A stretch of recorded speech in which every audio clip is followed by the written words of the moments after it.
Okay देखिएगा बेटा, आज हम लोग स्टार्ट करते हैं respiratory system of human beings, ठीक है ना। अब नॉर्मली अगर हम लोग बात करें तो देखो इंट्रोडक्शन में क्या कह रहा है, energy is required for the operation of all vital. Vital होता है बेटा जीवित, ठीक है, जैविक क्रियाएं, हिंदी में क्या बोलते हैं इसको, जैविक क्रियाएं। Activities in the body of living being, ठीक है ना, कि प्रत्येक व्यक्ति के जीवन में या प्रत्येक व्यक्ति के शरीर में एनर्जी की रिक्वायरमेंट होती है। किससे एनर्जी की रिक्वायरमेंट होती है, आप लोगों की जो जैविक क्रियाएं होती हैं उनके लिए, ठीक है ना।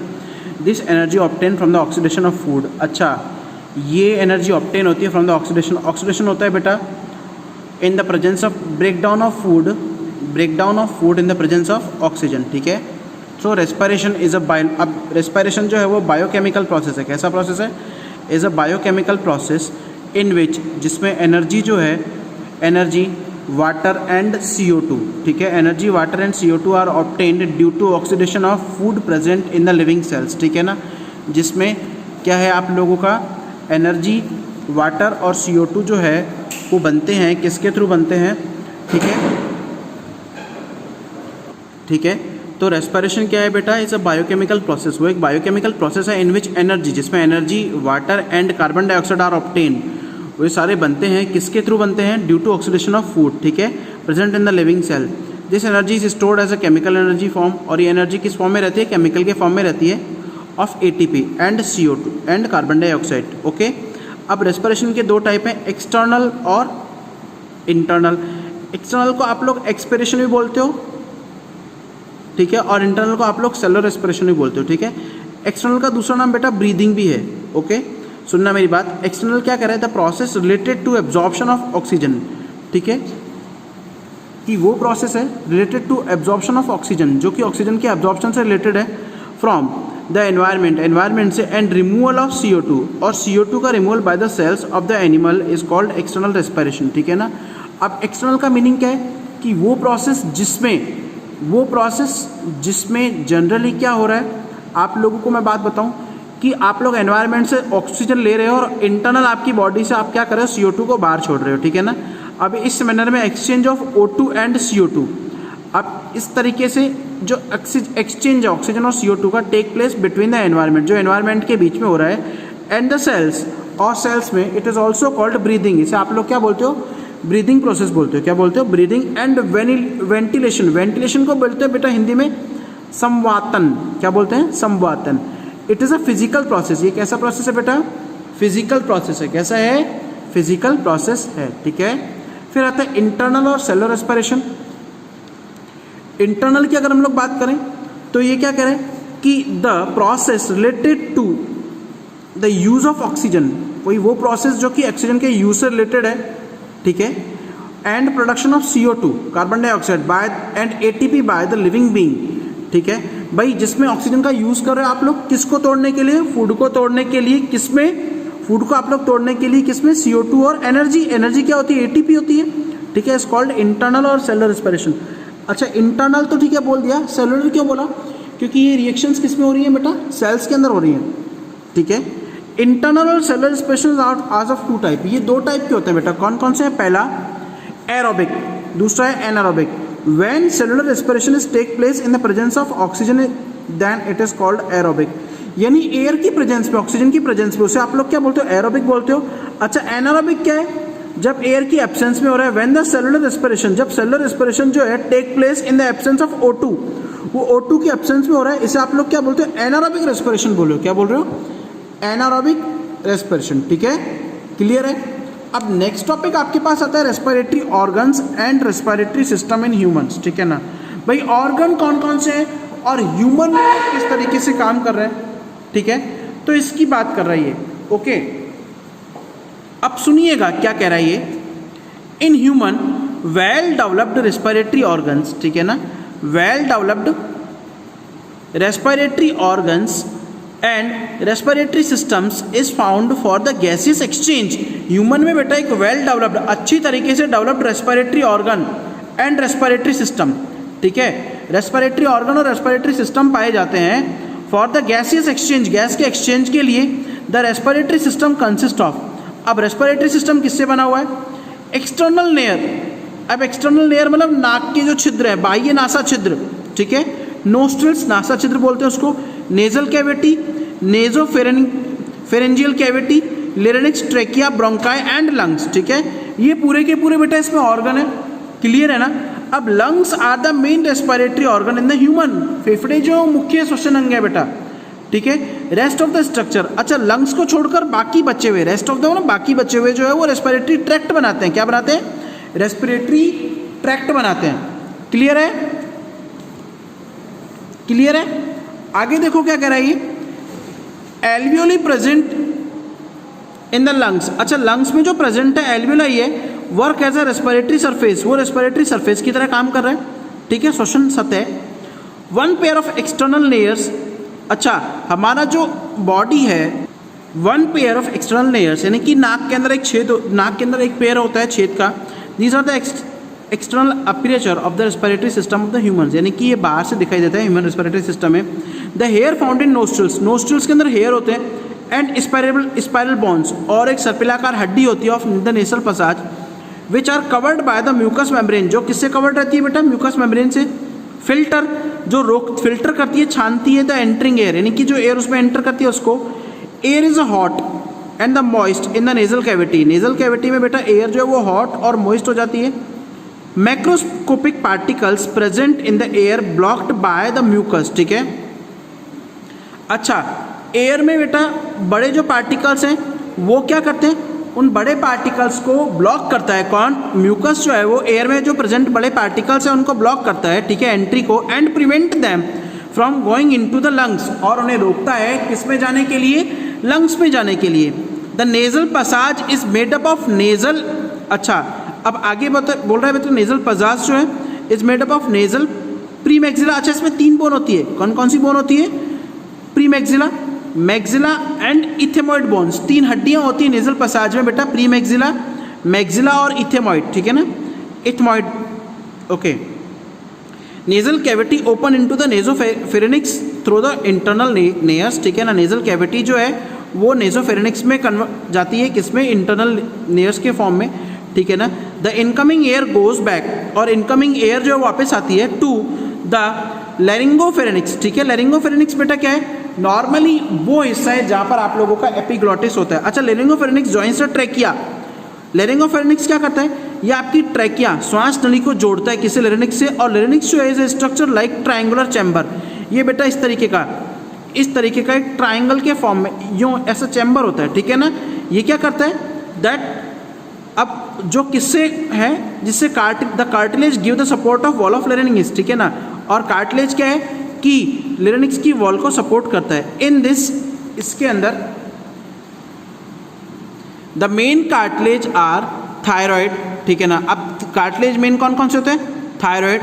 ठीक है ना, क्रिकॉइड, एरिथनॉइड्स और एपिग्लॉटिस, ये इसके अंदर मेन ऑर्गन होते हैं बेटा लैरिंक्स के अंदर। और मेन बात, आपका लैरिंक्स जो उसमें वोकल कॉर्ड होता है बेटा स्वर तंत्र। क्या होता है? स्वर तंत्र। ठीक है, also found in the larynx, वो इसमें पाया जाता है, विच जनरेट साउंड, जो क्या करता है? साउंड को जनरेट करता है। ठीक है ना, the aperture of the larynx is called glottis. अच्छा larynx that's this aperture open into the trachea, aperture मतलब घाटी कहलाता है बेटा, वो एक घंटी के रूप में लटका हुआ रहता है, नॉर्मली पार्टीशन करता है। ये क्या करता है कि ग्लॉटिस जो है घंटी के रूप में ढका हुआ रहता है। ठीक है ना, आगे बात करते हैं ट्रेकिया की। Trachea is about 12 centimetre long, 12 centimetre लंबी ट्यूब है। It stop from the larynx to the thoracic activity, यानी ये लैरिंक्स से थोरेक्सिक एक्टिविटी तक जाती है, चेस्ट कैविटी तक जाती है। ठीक है, okay, which it divide into two bronchi, C-shaped cartilage rings। अच्छा इसमें शीके शेप की कार्टिलेज रिंग होती है, गिव सपोर्ट, जो कि सपोर्ट देती है द वॉल ऑफ ट्रेकिया की वॉल को, एंड द ब्रोंकाई, और ब्रोंकाई को भी बेटा सपोर्ट देती है। जब ट्रेकिया की वॉल को देगी तो किसको देगी? ब्रोंकाई को भी सपोर्ट देगी। क्लियर है? Mucus cells and the ciliated cells, mucus cells और सीलेटेड सेल्स होती हैं are found at the wall of respiratory tract, वो भी बेटा पाई जाती है रेस्पिरेटरी ट्रैक्ट की वॉल के पास में। Bacteria and micro particles, bacteria और माइक्रो पार्टिकल्स होता है एंट्रैप्ट द म्यूकस। अच्छा ये म्यूकस क्या काम करता है? बैक्टीरिया और माइक्रो पार्टिकल्स को एंट्रैप्ट का होता है रोकना या पकड़ना या फिर उसको स्टॉप करना, ठीक है, are taken into the pharynx, जो कि फिरेनिक्स में जाते हैं by the cilia and the mucus is swallowed, ठीक है ना, सीलिया के अंदर और म्यूकस जो उसको निगल लेता है, ठीक है, ओके। अब बेटा एक बार डायग्राम आप लोग देख लो। नॉर्मली देखो ऊपर ही एपिग्लोटिस है, एपिग्लोटिस के नीचे ये जो ट्रायंगल शेप में लेरिक्स है, लेरिक्स के अंदर आप लोगों को पता है वोकल कॉर्ड होता है, उसके नीचे लंबी पतली ट्यूब है जिसे आप लोग क्या बोलते हो, ट्रैकिया बोलते हो। ट्रैकिया जो वो इनकम्प्लीट कार्टिलेज, इनकम्प्लीट मतलब पूरा नहीं घेरता, सी के आकार में इस तरीके से घेर के रखेगा, ठीक है, ठीक है। कार्टिलेज रिंग्स का क्या काम है, इसका प्रोटेक्शन देना, ओके। अब ये ट्रैकिया जो है ये जब लंग्स में एंट्री करती है तो ये ब्रोंकाई में कन्वर्ट हो जाती है, ब्रोंकस में कन्वर्ट हो जाती है। ब्रोंकाई जो है वो आगे जाकर जब लंग्स में कन्वर्ट हो जाती है ब्रोंक्यूल्स में कन्वर्ट हो जाएगी, ठीक है। और ब्रोंक्यूल्स के एंड पर आप लोगों के क्या होती है, नॉर्मली एल्वेलाई सैक होता है। लंग्स की बात करें तो मेन रेस्पिरेटरी ऑर्गन है लंग्स। लंग्स क्या करता है, जो रिब्स का केज है उससे क्या करेगा, कन्वर्ट होकर रखता है, उससे कवर होकर रखता है ताकि जो केज है वो लंग्स को क्या करे, नॉर्मली प्रोटेक्ट करने का काम करें, ठीक है। और लंग्स की जो मेम्ब्रेन होती है उसे प्लूरल मेम्ब्रेन बोलते हैं, डबल मेम्ब्रेन सिस्टम होता है, और इसमें जो लिक्विड होता है उसे आप लोग प्लूरल फ्लूइड बोलते हो, ठीक है। लंग्स जो वो एक इलास्टिक है, ओके। अब जो आप लोगों का दायां फेफड़ा है वो बाएं फेफड़े की तुलना में क्या होता है, थोड़ा छोटा होता है। क्यों, क्योंकि आपकी जो राइट हैंड साइड है उसमें डायफ्राम ज़्यादा फैला हुआ होता है, क्लियर है। और दोनों लंग्स के बीच में आप लोगों का हार्ट होता है, क्लियर है। हालांकि हार्ट जब आगे पढ़ाएंगे तो इसमें आएगा, ठीक है। In human there are two lungs are situated, दो लंग्स जो वो सिचुएटेड है in the thoracic cavity, thoracic cavity के अंदर नियर द हार्ट, ठीक है। Right lung is made up of 3 lobes, right lung में 3 लोब्स होते हैं, and the left lung is made up of 2 lobes, left lung में कितने होते हैं, 2 लोब्स होते हैं। Lungs are covered by the 2 pleura, pleura होता है बेटा उसकी मेम्ब्रेन होती है, प्लूरल फ्लूइड एक लिक्विड होता है उसमें जो भरा हुआ रहता है उसे आप लोग प्लूरा बोलते हो। The pleural cavity which is found between the both pleura has no air, pleural cavity के अंदर कोई भी एयर नहीं होती। This cavity prevent the lungs from the shrinking, ये कैविटी जो है वो लंग्स को श्रिंकिंग यानी कि उनको किससे बचाती है बेटा, उनको नॉर्मली सिकुड़ने से बचाती है। The cavity of both lungs यानी कि दोनों लंग्स की जो कैविटी है ड्यू टू एन एक्सीडेंट, हाँ, the cavity of both lungs are separated, वो सेपरेटेड होती है इफ एयर एंटर, अगर एयर एंटर कर जाती है प्लूरल कैविटी में due to an accident then the lungs become shrink. अगर एक्सीडेंटली यानी नॉर्मली तो नहीं करती, अगर कभी कभी बाई चांस दुर्घटनावश अगर एंटर कर गई एयर तो लंग्स क्या कर जाएंगे, श्रिंक कर जाएंगे, सिकुड़ जाएंगे। द रिब केज कवर्ड, अच्छा रिब केज जो है वो कवर करता है लंग्स को एंड प्रोटेक्ट देम, और उनको सुरक्षा देता है। डोम शेप्ड मस्कुलर डायफ्राम, डोम होता है बेटा गुंबद के आकार का, डोम क्या होता है, गुंबद के आकार का होता है, ठीक है। मस्कुलर डायफ्राम सेपरेट, डोम बेटा इस तरीके का होता है गुंबद के आकार का, ठीक है, शिखर के रूप में। Diaphragm separate the thoracic cavity, ठीक है, फ्रॉम द एब्डोमिनल कैविटी।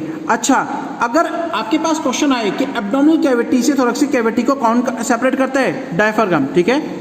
अच्छा आगे बताओ, देखो क्या कह रहा है, इन ह्यूमन में single bronchus enter into the each lungs. अच्छा, ब्रोंकस या ब्रोंकाई जो है सिंगल वो एंट्री करती है हर एक लंग्स में, and the lungs constantly divided to form a secondary and tertiary bronchi, ठीक है। अच्छा, वो ब्रोंकियल्स जो है वो ब्रोंकाई में कन्वर्ट हो जाएगी, यानी कि डिवाइड होती रहेगी ब्रोंकाई ब्रोंक्यूल्स में। टर्मिनल ब्रोंक्यूल, ब्रोंक्यूल का जो टर्मिनल एरिया है यानी कि एंड वाला हिस्सा मैंने भी डायग्राम में बताया था, and respiratory bronchioles, respiratory bronchiole subdivided into the alveolar duct. अब वो सब डिवाइड हो गई, फिर आगे जाके डिवाइड हो जाती है एल्वेओलर डक्ट के अंदर, which open into alveolar sac, जो कि ओपन होती है एल्वेओलर सैक के अंदर, और आर्ट्रियम। इन ईच आर्ट्रियम, हर एक आर्ट्रियम में a group of small alveoli is connected, both lungs have about, अच्छा ये नंबर बोल रहा है कि कितने एल्वेओलाई, वायुकोश कितने होते हैं, अबाउट 60 करोड़, दोनों फेफड़ों में लगभग 60 करोड़ कोशिकाएं वायु कूपिकाएं होती हैं। रेस्पिरेटरी ब्रोंक्यूल्स, ठीक है, bronchioles, alveoli duct, atrium and alveoli make a respiratory unit, ठीक है ना, ये रेस्पिरेटरी यूनिट बनाती हैं साथ मिलकर। Alveoli are the main surface of the gaseous exchange, alveoli जो है वो मेन सरफेस है किसकी, गैस एक्सचेंज होने की, ठीक है। देखो अगर हम लोग बात करें, ये ट्रेकिया है, ट्रेकिया प्राइमरी ब्रोंकस में कन्वर्ट हो गई, आगे जाकर अभी देखो यहाँ पर भी रिंग्स ऑफ कार्टिलेज है, फिर ये आगे फर्दर सेकेंडरी में कन्वर्ट हो गई, सेकेंडरी ब्रोंकस आगे निकलकर टर्शरी ब्रोंकस में कन्वर्ट हो गई, इस तरीके से डिवीजन चलता रहता है। और टर्शरी ब्रोंकस जो है वो नॉर्मली ब्रोंक्यूल्स में कन्वर्ट हो जाती हैं, और ब्रोंक्यूल्स के एंड से जो एल्वेओलर डक्ट और एल्वेओलाई बनाते हैं, वॉल ऑफ एल्वेओलाई जो है उसके बाद में कॉन्स्टेंटली ये पूरा का पूरा इस तरीके से रेस्पिरेटरी ट्री बनाती है लंग्स के अंदर, ठीक है। अब आगे देखो क्या कह रहे हैं, each alveoli is a minute micro cup shape, हर एक एल्वेलाई जो एक छोटा माइक्रो कप शेप स्ट्रक्चर है हैविंग 0.2 mm इन डायमीटर, जिसका 0.2 mm होता है डायमीटर के अंदर। The network of blood capillaries are found in its extremely thin wall, ठीक है, जो ब्लड कैपिलरीज का नेटवर्क है वो इसमें पाया जाता है, वो बहुत पतला है, thin walled, in which blood flow, जिसमें ब्लड जो है वो कंटिन्यूसली बहता रहता है, ठीक है, okay. The respiratory membrane on the और surface from by the alveoli for gases exchange is extremely thin about 0.2 micrometre, ठीक है।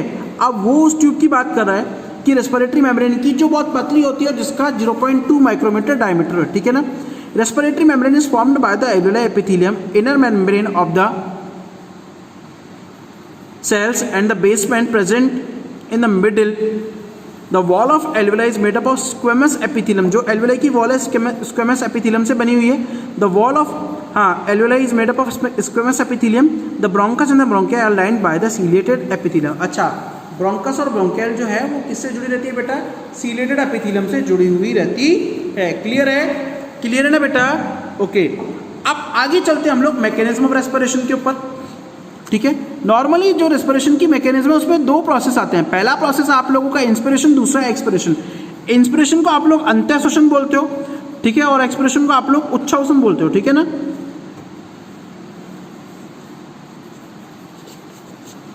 इंस्पिरेशन का मतलब पता है क्या होता है बेटा? जनरली अगर हम लोग बात करें, entry of air into the body is called inspiration, यानी कि बॉडी में एयर की एंट्री क्या कहलाती है? इंस्पिरेशन कहलाती है। It is also known as inhalation, इसे आप लोग इनहेलेशन भी बोलते हो, ठीक है। Inspiration is a active phase, ये एक एक्टिव फेज है, एक सक्रिय अवस्था है, ठीक है, which start with the contraction of the diaphragm, यानी कि जो डायफ्राग्राम के सिकुड़ने से होती है, सुनिएगा, एंड द इंटरकोस्टल मसल, और जो अंतरापर्शिक पेशी है, ठीक है, अंतरापर्शिक पेशी उसके सिकुड़ने से होती है। व्हेन द डायग्राम कॉन्ट्रैक्ट, जब डायफ्राग्राम सिकुड़ेगा, इट बिकम फ्लैट, वो चपटा हो जाता है। याद रखना वो कैसा हो जाता है? चपटा। क्वेश्चन दिया हुआ है आपके इसमें, पीछे क्वेश्चन भी दिया हुआ है कि डायफ्राग्राम का आकार चपटा कब हो जाता है? इंस्पिरेशन के टाइम पे, ठीक है, okay. At the time of contraction the diaphragm fall down in the abdomen, अब कॉन्ट्रैक्शन में डायफ्राग्राम नीचे की तरफ चला जाएगा एब्डोमेन में। This increase the volume of thoracic cavity, जिससे थोरैक्सिक कैविटी, चेस्ट कैविटी जो उसका वॉल्यूम बढ़ जाएगा, along with the external intercostal muscle also contract, ठीक है। From their contraction the ribs are pulled out upward, ठीक है ना। अब जैसे जो एक्स्ट्रा इंटरकोस्टल मसल्स है वो कॉन्ट्रैक्ट हुई तो पसलियां बाहर की तरफ निकल जाएंगी। ड्यू टू बोथ एक्टिविटी, दोनों एक्टिविटी के कारण थोरैक्सिक एक्टिविटी जो है, अब जो थोरैक्सिक कैविटी है उसका वॉल्यूम क्या हो जाएगा? बढ़ जाएगा। अब जब वॉल्यूम बढ़ा, सुनना मेरी बात, दस या due to this the air pressure जो है, वायु दाब है थोरैक्सिक कैविटी का, लंग्स का, वो कम हो जाएगा, ठीक है। लंग्स का अंदर का वायु दाब कम हुआ, अब कम हुआ तो भाई बाहर ज़्यादा है, अब दोनों को इक्विलिब्रियम में तो लाना ही है, कैलिब्रेट तो करना ही है। अब उसको कैलिब्रेट करने के लिए एयर रश मतलब मूव करती है इनटू एल्वेलाई, एल्वेलाई में आती है रैपिडली फ्रॉम द एटमॉस्फेयर से through the respiratory tract until the air pressure of alveoli become equal. आई बात समझ में? वही लाइन है जो मैंने बोला था कि जब तक जो एयर प्रेशर है वो इक्वल नहीं बन जाता, एयर क्या करेगी? अंदर तक आती रहेगी। क्लियर है? क्लियर है ना बेटा? ओके, ठीक है। अब क्या कह रहा है? हाँ, अब उसका जो एयर आने का मार्ग कौन कौन सा? नोस्ट्रल से नेजल कैविटी में आएगी, वहाँ से इंटरनल लेयर्स में आएगी, फिरेनिक्स में आएगी, ग्लॉटिस में आएगी, ट्रैकिया, ब्रोंकाई, ब्रोंकियोल और एल्वेोलर डक्ट और एट्रियम से होती हुई कहाँ चली जाएगी? एल्वेलाई के अंदर चली जाएगी। देखो ये किस तरीके से होता है। नॉर्मली क्या होता है कि जैसे ही कॉन्ट्रैक्शन से स्टार्ट हुआ, अब यहाँ पर पहले पसलियों में कॉन्ट्रैक्शन होगा, इसमें डायफ्राग्राम कॉन्ट्रैक्ट हुआ तो ये कहाँ आ जाएगा? नीचे की तरफ आ जाएगा। अब डायफ्राग्राम नीचे की तरफ आ जाएगा, पसलियाँ ऊपर की तरफ चली जाएगी, तो ये इस पूरे एरिया का क्या हो जाएगा बेटा? वॉल्यूम क्या है? बढ़ जाएगा। अब वॉल्यूम बढ़ा तो फेफड़ों के अंदर जो एयर प्रेशर है, ठीक है, एयर प्रेशर क्या हो जाएगा? रिड्यूस हो जाएगा। अब यहाँ एयर प्रेशर कम हो जाएगा और बाहर क्या है? इंक्रीज है। तो बाहर से क्या करेगी? बाहर से एयर फटाक से इस रास्ते से अंदर की तरफ आएगी, ठीक है। ये होता है इंस्पिरेशन, इसे आप लोग एक्टिव फेज बोलते हो। क्लियर है? अच्छा, जब ये डायफ्राग्राम जो है अभी गुंबद के फॉर्म में, ठीक है, डोम शेप में, जैसे ही ये हुआ तो ये क्या करेगा? डायफ्राग्राम इस तरीके से चपटा हो जाएगा, ठीक है। और अब ये चपटा हुआ नीचे की तरफ आया तो क्या हो जाएगा? कैविटी का जो वॉल्यूम है वो बढ़ जाएगा और फेफड़े बढ़ जाएंगे, ठीक है। क्लियर है ना? ओके। अब देखो दूसरा प्रोसेस आता है बेटा एक्सपायरेशन। एक्सपायरेशन मतलब बाहर निकलना, getting out of the body of the air from the lungs is called expiration, यानी कि शरीर से बाहर निकलना क्या कहलाता है? एक्सपायरेशन कहलाता है। This is also called exhalation, यानी कि सांस को बाहर छोड़ना। It is an inactive phase, inactive phase है। The resting stage of after resting stage of inspiration the expiration take place, यानी जब ये पूरा हो जाएगा इंस्पिरेशन तो एक्सपायरेशन होता है। व्हेन एक्सटर्नल इंटरकोस्टल मसल्स, जब एक्सटर्नल इंटरकोस्टल मसल जो है and muscles of diaphragm get relax, अब वो रिलैक्स में आएगी तो रिब्स केम डाउन, पसलियां अपनी जगह पर आएंगी। Due to this the own weight, अपने क्यों? क्योंकि उनका खुद का वजन है, उसके कारण वो पसलियां खुद के पहले वाले फॉर्म में आएंगी। अब फॉर्म में आएगी तो डायफ्राम भी ऊपर आ जाएगा, ठीक है। देयरफॉर इसलिए due to the volume of thoracic cavity decrease, अब जो वॉल्यूम है वो कम हो जाएगा और एयर प्रेशर जो वो बढ़ जाएगा। अब एयर प्रेशर बढ़ा, कहाँ बढ़ा? अंदर का जो एयर प्रेशर यानी कि फेफड़ों का जो एयर प्रेशर है वो बढ़ जाएगा। The lungs are compressed and pressure increase in them, ठीक है। लंग्स जो वो सिकुड़ जाते हैं और प्रेशर बढ़ जाएगा। Air goes outside into the atmosphere from the alveoli through the respiratory tract at that time. अब उस समय द एक्सरसाइज एंड फिजिकल, अच्छा ये यहाँ तक तो ठीक है, एक्सप्रेशन हो गया। एक्सरसाइज की बात करें, एक्सरसाइज और फिजिकल लेबर यानी कि फिजिकल वर्क की, शारीरिक व्यायाम की बात करें। Expression become active phase, expression वो बहुत तेज गति से होता है। क्यों? इंटरकोस्टल मसल जो है वो रैपिडली पुल और रिब्स को डाउनवर्ड की तरफ खींचती है, यानी कि कॉन्ट्रैक्ट हो जाएगी बहुत तेज गति से और पसलियों को क्या करेगी? नीचे की तरफ खींचेगी। फॉर दिस, अब इसके कारण वॉल्यूम जो है थोरैक्सिक कैविटी का डिक्रीज, वो कम हो जाएगा। Abdominal muscles also contract quickly, और एब्डोमिनल मसल्स जो है वो कॉन्ट्रैक्ट हो जाएगी क्विकली, बहुत तेज गति से, which increase the pressure upon the abdominal cavity, जो कि प्रेशर को जनरेट करता है एब्डोमिनल कैविटी के ऊपर। ड्यू टू दिस प्रेशर, इस प्रेशर के कारण डायफ्राम मूव अपवर्ड, डायफ्राम ऊपर की तरफ जाएगा actively into the thoracic cavity. The lungs are compress rapidly, और फेफड़े जो वो रैपिडली कंप्रेस हो जाएंगे, contracting these two muscles in the air get out, और एयर जो